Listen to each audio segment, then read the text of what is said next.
sait, quand on traverse les périodes de vacances, le temps des fêtes, l'été, bien, ça peut devenir parfois difficile pour les parents de retrouver leur routine régulière parce qu'on a fait beaucoup d'activités, on est sorti davantage, on a couché nos enfants plus tard. Et donc, j'avais envie aujourd'hui de vous donner quelques astuces, quelques trucs qui vont en fait permettre aux enfants, donc dès 0 à 7 ans, de pouvoir retrouver un petit peu leurs habitudes pour revenir à la routine régulière finalement.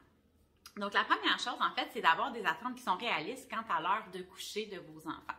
Si, par exemple, avant vos vacances, vos enfants avaient l'habitude de se coucher à 19 h, puis que là, pendant les vacances, pour X, Y raison, vous avez couché vos enfants plus tard, vous avez débalancé leur horaire, leur cycle circadien, puis là, bien, vos enfants ont davantage l'habitude de se coucher vers 20h30, 21 h, ça peut devenir intéressant, en fait, de retrancher l'heure de dodo du soir, ainsi que les siestes au besoin, de 15 ou 20 minutes. Donc, on n'a pas trop d'attente, en fait, par rapport à l'heure de coucher. On ne peut pas se dire comme, OK, je t'ai couché pendant 2 semaines, pendant 1 semaine à 21 h, donc là, on revient à la routine, c'est dodo à 7 h. Ça se peut que, même si ça a été juste 1 semaine de temps, ça se peut que l'enfant ait pris ce pli-là de pouvoir se coucher plus tard et que son horaire d'éveil-sommeil est chamboulé et donc d'avoir des attentes qui sont plus réalistes et d'y aller vraiment plus graduellement, voire aux 30 minutes selon la capacité d'adaptation de vos enfants.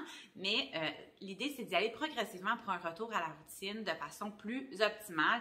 Ça permet aussi d'avoir des meilleures attentes par rapport à nos enfants parce que là, quand on se met à les coucher vers 7 h, vers 19 h, puis que là, ils n'écoutent pas les consignes, que ça finit plus, ça devient vraiment plus difficile à ce moment-là. Donc, ça devient difficile de part et d'autre, autant pour le parent que pour l'enfant. Donc, on ajuste nos attentes en retranchant à coup de 15, 20, 30 minutes l'horaire de nos enfants, autant pour les siestes que pour le dodo du soir.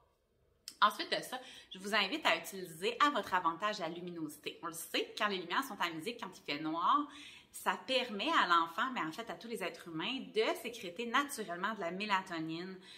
Donc, ça permet en fait de sécréter l'hormone qui permet de s'endormir plus facilement. Donc, quand on utilise la luminosité à notre avantage, ce qu'on fait, c'est qu'on va venir tamiser les lumières dès le début de la routine. On va venir fermer les rideaux, on va ouvrir les petites veilleuses, les petites lumières pour se permettre, en fait, que dès le début de la routine, on va venir sécréter la mélatonine. Donc, on essaie d'éviter de le faire à la toute fin parce que quand on le fait à la toute fin, en fait, bien, c'est comme si on ne profitait pas de tout le laps de temps de la routine pour être capable d'aller, que l'enfant se disent dans son corps, « Oh, c'est bientôt l'heure d'aller faire dodo, je devrais me coucher bientôt, il fait sombre. » Donc, on utilise vraiment la luminosité à notre avantage. Ensuite de ça, on va essayer de limiter la stimulation. Pourquoi limiter la stimulation? Parce que, en fait, quand on excite trop un enfant ou qu'on excite trop un bébé, bien, ça devient difficile à ce moment-là pour lui de revenir dans un mode où est-ce qu'il va être plus prêt à aller s'endormir. Donc, pendant les vacances, pendant le temps des fêtes, souvent on est dans des sorties, dans des activités avec des gens et là, l'excitation, la stimulation est à son comble. Puis là, ben, ça fait en sorte qu'on étire plus l'heure du dodo, on est moins rigide sur nos routines. Mais là, de revenir à la normale, ben, on essaie de faire en sorte de limiter cette stimulation-là. Donc, on essaie d'éviter d'avoir des sorties, des activités à tous les soirs.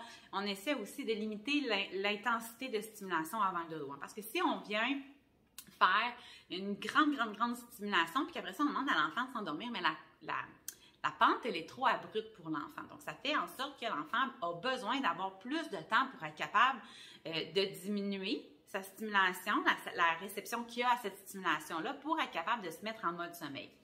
Donc, on essaie de limiter les activités qui sont hyper stimulantes en fin de soirée ou juste avant les siestes.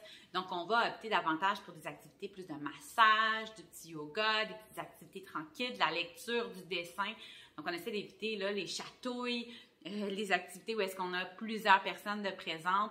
Donc, vraiment, là, chaque activité peut avoir aussi différentes intensités de stimulation. À vous de voir comme parent ce qui vous convient le mieux, mais ce sont des petits trucs, en fait, qui vont vous permettre de revenir plus facilement à la normale.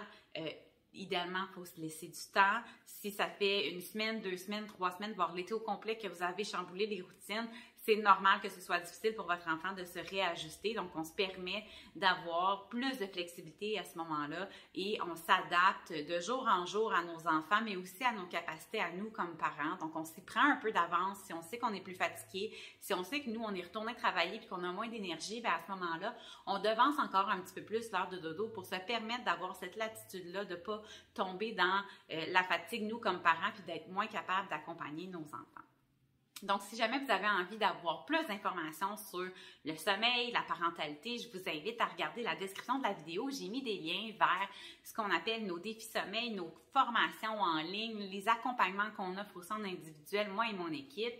Donc, ça me fait plaisir d'avoir été avec vous pour cette courte vidéo et je vous invite à vous abonner à la chaîne pour nous suivre sur YouTube afin d'avoir vraiment toutes les informations concernant les différents enjeux de la parentalité.